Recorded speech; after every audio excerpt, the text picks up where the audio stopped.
안녕. 자, 오늘은 MC 애셔의 무한의 공간이라고 하는 우리 비문학 지문을 정리 한번 해보도록 할게요.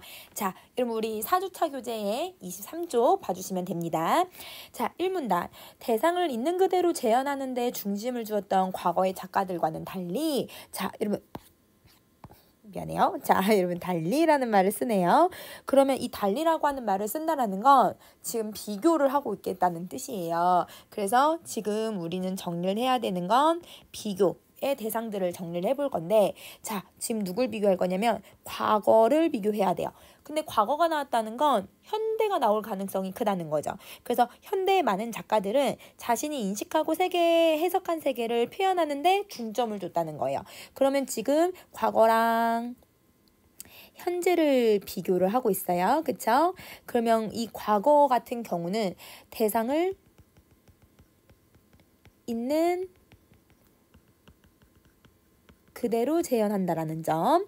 자, 근데 현대 같은 경우는 자신이 인식한 혹은 해석한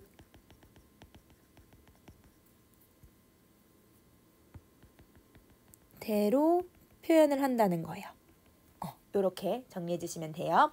자, 그래서 이 중에서도 현대 작가인 MC 애셔라고 하는 사람은 기하학적 표현을 통해서 공간에 대한 자기만의 새로운 인식을 드러냈대요. 그럼 여러분 여기 기억할 거는 기하학적 표현이 들어간다는 거, 공간에 대해서 인식을 드러내고 있다는 거, 그리고 여러분 여기서 자기만의 새로운 인식이 들어갔다고 했죠. 그러니까 이 부분은 완전히 현대 작가 중에서도 여러분 완전 과거 작가와의 차이점을 갖고 있는 작가라고 생각해 주시면 돼요.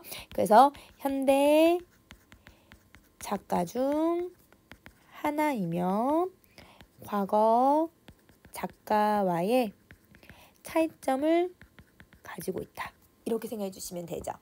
자, 애셔는 먼저, 여러분 잡으세요. 먼저라고 하는 말을 썼어요. 그러면 이 애셔라고 하는 사람들을 순차적으로 뭔가를 제시하려고 하는 것 같아요. 그러면 애셔가 그린 그림에 대해서 순차적으로 어떻게 드러내고 있는지 한번 살펴봅시다. 자, 우선은 제일 먼저 누구에 대해서 얘기를 하냐면 평면의 규칙적 분할을 사용을 한대요. 그래서 2차원의 이 평면 구조를 표현한 것에 관심을 가졌는데, 우선 새나 물고기 등 구체적이고 일상적인 사물들을 단순화해서 평면 구조를 나타내기 위한 기본 형태를 설정했대요. 자, 그럼 보세요. 우리 아까 여기서 뭐라고 얘기를 했냐면 2차원적 평면 구조를 표현하는데 관심을 가졌죠. 자, 그러면 이 평면 구조를 표현하기 위해서 지금 뭘 했냐면 새나 물고기 등 일상적인 사물들을 단순화해요. 그러면 이 표현하기 위한 첫 번째 단계인 거죠. 그리고 나서 이 평면 구조를 표현하기 위한 기본 형태가 이 단순한 거예요. 단순화를 하고 나서 이거를 반복을 해주는 거죠. 그러면 반복하는 게 바로 표현하기 위한 두 번째 방법. 상하좌우 평행이동을 시키거나 한 지점을 축으로 해서 다양한 각도로 회전시키기도 하고, 평행이동을 한 후 거울에 비친 것처럼 반사를 시키면서 분할된 평면을 빈틈없이 채웠어요. 자, 이런 빈틈없이 채운 거는 이 반복을 통해서 빈틈없이 채운 거죠. 자, 그러면 1, 2, 3번의 내용을 다시 한번 정리해보면, 여러분 단순화해서 반복해가지고 평면을 빈틈없이 채우는 거예요. 그러면 이 빈틈없이 채우는 방법을 한번 생각을 해보면, 빈틈없이 분할된 평면을 채우는 방법은 상하좌우로 평행이동하는 거. 이게 1번. 그 다음에 한 지점을 축으로 각도로 회전시키는 거, 이게 두 번째. 자, 평행이동한 걸 하고 나서 반사되게끔 하는 방법도 있었대요. 이렇게 세 번째. 그러면 빈틈없이 분할된 방법을 채우는 방법은 이렇게 세 가지 있습니다. 자, 그리고 또한 기본 형태를 축소하거나 확대하는 과정을 반복해서 평면을 무한히 분할하는 듯한 효과를 주어서 무한성을 드러내기도 했대요. 그러면 여러분 단순화해서 반복하는 방법도 있었지만 무한성을 드러낼 수도 있다라는 거예요. 그러면 자, 무한성을 드러내기 위해서 여러분 지금 봐봐, 또한이란 말을 썼지. 그러면 먼저 여러분 이렇게 분할된 분할 기법이랑 그 다음에 무한성을 어떻게 드러내고 있는지를 제시를 하는 거죠. 그러면 무한 무한성은 축소하거나 확대되는 걸 반복해서 무한성을 드러내고자 했다. 이렇게 정리해 주시면 되죠. 그러면 여러분 우리 1문단의 내용을 정리 한번 해보면 2문단이죠. 2문단의 내용을 정리해보면 이 문단은 애셔가 어느 부분에 관심을 둬였는지 관심 1번이 들어간 거거든요. 그럼 그 관심 1번이 2차원 평면 분할 기법과 평면이 지닌 무한성에 대해서 이야기하고 있다. 이렇게 정리해 주시면 돼요. 자, 그 다음에 3문단을 한번 가봅시다. 이때 인접한 기본 형태들, 여러분 기본 형태들이 뭐예요? 새나 물고기 같이 단순화되어 있었던 애들. 그 기본 형태들이 명도 대비를 이루면서 윤곽선을 공유하며 반복이 된대요. 그러면 반복되는 방법을 지금 설명을 하고 있다. 그치? 자, 일반적으로 이러면 일반적으로라고 하는 말이 들어갔어요. 그러면 일반적이라는 건 우리가 사회적으로 가지고 있는 일반적 생각, 즉 여러분 통념, 보편성에 대해서 설명을 하고 있는 거예요. 자, 그러면 우리가 갖고 있는 통념이나 보편적으로는 인간이 사물의 형태를 인지하기 위해서 해당 사물의 윤곽선을 기준으로 그 윤곽선의 밖을 배경으로 인식을 하고 있다라는 거예요. 자, 그럼 선생님 예시를 한번 볼게요. 우리가 여러분 이제 어렸을 때부터 여러분 그림을 그릴 때를 한번 생각을 해보세요. 자, 선생님 보세요. 선생님이 이렇게 그림을 그렸다고 해볼게요. 지금 선생님이 사과를 그렸거든요. 그러면 지금 바깥에 파란색으로 윤곽선을 지금 그렸잖아요. 그러면 이 윤곽선이 바로 이걸 기준으로 했을 때 윤곽선 밖을 우리는 배경으로 인식을 하고 있는 거죠. 그러면 지금 선생님이 노란색으로 칠한 게 바로 배경. 그치? 자, 그런데 이 안에 있는 부분은 바로 뭐가 돼야 돼요, 여러분? 이 부분은 여러분 이제 내용이 되고 대상이 되는 거죠. 그러면 이때 외부는 배경이 되는 거고 내부는 바로 그 대상이라고 생각을 해주면 되는 거예요. 이게 우리가 갖고 있는 여러분 보편적인 여러분 이제 그림의 방식인 거죠. 그쵸? 그런데 애셔는 그렇지 않다라는 거예요. 그쵸? 애셔는 어떻게 그리는지 한번 봅시다. 예를 들어서 애셔의 작품 대칭 105번을 통해서 평행이동하는 형태들의 윤곽선을 기준으로 흰 말을 사물의 형태로 인지를 하게 되면 다른 말 같은 경우는 이제 배경으로 인식이 되는 거고 반대로 반대색의 말을 형태로 인지하면 흰 말은 배경이 될 수 있다는 거예요. 그러면 지금 여기 검은 색깔 말도 있고 하얀 색깔 말들이 있는데 각각 여러분 어떻게 되냐면 얘네들은 대상이기도 하면서 여러분 얘네들이 배경이기도 한 거예요. 자, 우리는 여러분 보편적인 그림은 외부하고 내부가 다르잖아요. 그런데 지금 애셔의 그림은 지금 외부, 내부가 여러분 서로가 될 수 있는 거예요. 그러면 이게 여러분 각각 배경이 될 수도 있고 여러분 뭐가 될 수 있다? 대상도 될 수 있다라고 보는 거죠. 그래서 이런 식으로 인지를 하게 되었을 때 애셔는 어떤 형태들이 배경이나 사물로 인지되는 걸 절대적으로 정해져 있지 않다라고 생각을 해요. 그러면 여러분 다시 정리해봐봐. 보편적으로 제시되는 애들은 배경과 대상이 어떻게 인식되는 거? 절대적 인식이라고 생각을 해야지. 이 같지 않다가 아니라 얘가 같지 않다라고 생각하는 거고 여러분 절대적 인식으로 인식을 해요. 그럼 반대로 이 관찰자의 선택에 의해서 흰 말을 기준으로 볼 거냐 검은 말을 기준으로 볼 것인지에 따라서 애셔는 여러분 이 배경과 대상이 어떤 존재다? 여러분 상대적으로 인식이 된다라고 주장을 하는 거예요. 그래서 어떤 형태도 배경 없이는 스스로 존재할 수 없다라고 하는 그래서 이런 인식을 제시하고 있다라는 거예요. 그러면 자, 여러분 선생님 밑줄 하나 그을게요.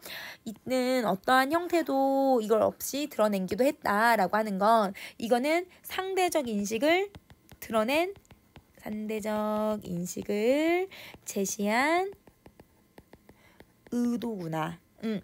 그래서 우리는 배경 없이는 스스로 존재할 수가 없는 거고, 그러니까 여러분 우리가 배경과 대상이 절대적으로 구분되어 있는 게 아니라 내가 대상이 되면 배경이 당연히 되는 거고, 배경이 되면 나라고 하는 존재가 만들어질 수 있구나라고 하는 철학적 내용까지도 담고 있다라는 거예요. 그러면 여러분 지금 3문단을 정리하면 애셔가 뭐에 대한 관심을 가졌는지 알 수 있겠다. 그치? 그래서 여기 애셔의 관심 2번 정리해보면 여러분 사물과 배경의 상대적 인식, 여기에 관심을 가졌다. 이렇게 생각해 주시면 돼요. 자, 네 번째 문단 갑시다. 그리고 그는 평면 분할에서 나아가 3차원 형태의 원뿔 구의 표면을 평면 분할 기법을 사용해서 분할하기도 하고, 자, 여러분 평면 분할이라고 하면 우리 아까 다 그림들이 2차원적인 그림이었잖아요. 그런데 3차원으로 나아가겠다는 거예요. 이렇게. 그래서 2차원의 형태를 3차원의 기법으로 적용하기도 하고, 이걸 다시 평면으로 그려낸 작품을 만들어내기도 하는 거예요. 자, 선생님 옆에 예시를 넣어놨거든요.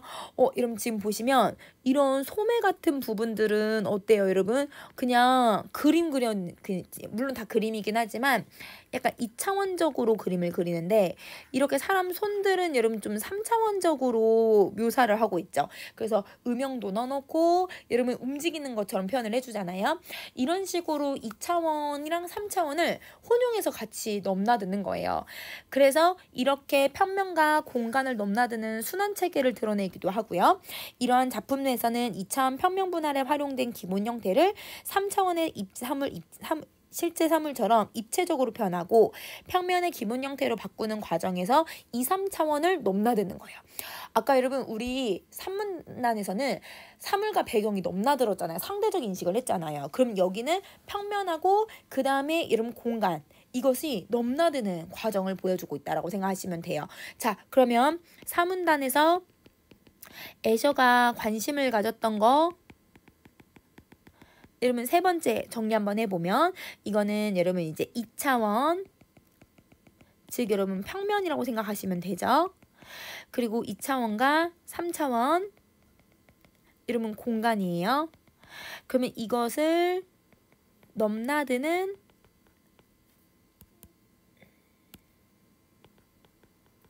순환 체계에 대해서 얘기를 했고, 그 순환 체계는 여러분 절대적으로 인식되는 게 아니야. 그치? 여러분 넘나든다는 건 상대적으로 인식하고 있다. 그래서 평면과 공간도 위에 나와 있던 사물과 배경처럼 상대적인 인식을 하고 있는 거예요. 그래서 애셔는 공간에 대해서는 절대적인 인식을 갖고 있는 거는 아니다. 이렇게 생각해 주셔야 됩니다. 자, 그럼 여러분 다섯 번째 문단 할게요. 애셔의 작품에 사용된 평면의 규칙 분할은 현재 다양한 제품의 디자인에 활용이 되고 있고, 그러면 이게 의라고 생각해 주시면 돼요. 그래서 차원을 넘나들면서 순환하는 환상적 공간은 그러면 이 영화나 광고 매체의 중요한 모티프로 응용도 되고 있는 거예요. 그래서 이렇게 다양한 부분에 영향을 미치고 있다라고 하는 것. 그래서 이런 의의가 바로 오늘날 다양한 분야에 영향을 미치고 있다라는 거예요. 자, 그러면 애셔가 실제로 여러분 그린 그림이에요. 이게 이제 애셔의 작품인데, 이 작품은 사람이 올라가는지 내려가고 있는 건지 되게 모호하게 표현해요. 그래서 여기 사람은 이렇게 잘 안 보이죠? 선생님 좀 밝은 색으로 보여줄까? 여기 이 사람은 올라가는 것처럼 보이는데, 근데 이러면 이 사람 내려오는 것처럼 보여. 이 사람들 봐봐. 이러면 이렇게 각각 다른 인식의 차원을 가지고 있잖아요. 이거를 여러분 모티프로 한 게 오징어 게임에 나오는 장면이고, 세븐틴에 나오는 이런 뮤비에 나오는 내용입니다. 그래서 이런 식으로 여러분 현대의 많은 매체에서 영향을 받고 있다. 이렇게 정리해 주시면 되죠. 자, 그러면 MC 애셔에서 무한의 공간은 여러분 어떤 원리로 되고 있는지 크게 세 가지의 내용을 정리해 줬죠. 그래서 무한성과 평면 기법을 쓰고 있는 게 첫 번째 내용이었고, 상대적 인식이 드러나는 거 두 번째. 근데 그 상대적 인식이 평면과 공간, 즉 2차원, 3차원에도 널리 사용되고 있다라는 점, 이 세 가지를 잘 기억해 주시면 될 것 같아요. 그러면 여기까지 할게요. 안녕.